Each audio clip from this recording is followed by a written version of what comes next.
समर्थ social foundation या माध्यमातून 1 महिन्यापूर्वी आलो होतो.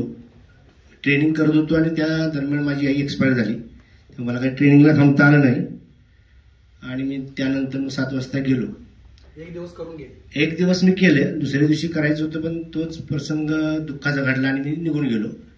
या प्रोडक्टच्या माध्यमातून मला एकच सांगायचं आहे की हे प्रोडक्ट खूप छान आहे. आपल्याला मी ग्रुपवरही पाठवलंय. मला शुगर होती, आईचंही टेन्शन होतं, तरी पण माझी शुगर आता नॉर्मल झाली. 4.6 माझा HbA1 आलेला आहे आणि शुगर नॉर्मल आहे. मला कुठलाही त्रास होत नाही.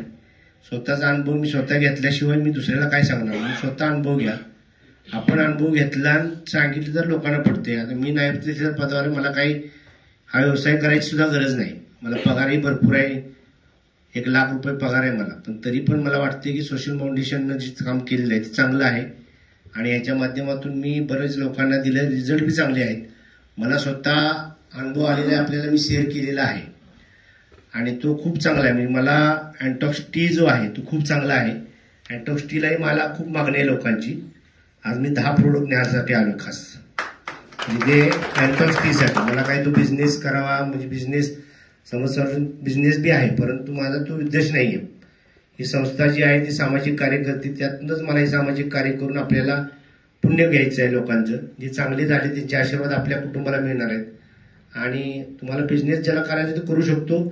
मी रिटायर झाल्यानंतर या बिझनेसमध्ये खूप मोठ्या वेगाने येणार आहे. पण आता तूर्त मी आहे, माझ्या पद्धतीने मी करतोय काम करत करत.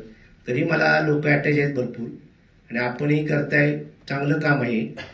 आणि साहेबांच्या माध्यमातून मी आलेलो आहे आणि मी आतापर्यंत माझ्या माहितीप्रमाणे 1 महिन्यात 40 ते 50 प्रोडक्ट विकले असतील.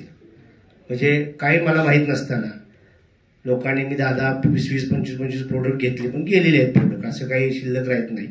आज मी 10 न्यायला आलोय. बरेच आहेत आणि डॉक्टरपेक्षाही चांगलं प्रोडक्ट आहे. डॉक्टरांचं कसं आहे, आपण दवाखान्यात गेल्यानंतर त्याचं महत्व करतं. माझे वडील मागच्या 2 वर्षापूर्वी खूप आजार होते, कोल्हापूरलाच होते, अंतर्गाव हॉस्पिटलला. मी 4.5 लाख रुपये करून त्यांना घालवून घरी नेलं. अजून ते आहेत, 95 आहे ते साहेबांनी बघितलं ना.